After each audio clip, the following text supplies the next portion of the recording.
Lourdes Giga Donay Pangilinan napaamen ni Direk Cathy. Ang chika kasi ni Direk si Donnie, pinasulat niya kasi kung ano talagang nararamdaman niya sa aktres na si Bel Mariano na para sa kanilang eksena. At ito raw ang isinulot ng aktor na talagang nagpaiyak sa buong set at lalong-lalo na kay Bel. Saad niya,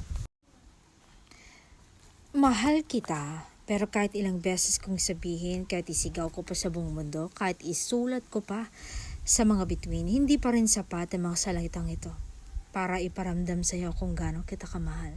Because no matter how many times I say I love you, I will always love you more than that. Mamahalin kita sa panghabang buhay na paraan. Hindi lang ngayon, hindi lang sa mga panahong madali, kundi sa bawat araw na pipiliin nating manatili.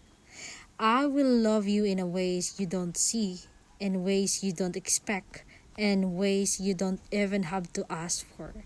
So even if I tell you 1,000 times, even if I whisper it every morning and every night, my love will always be beyond words."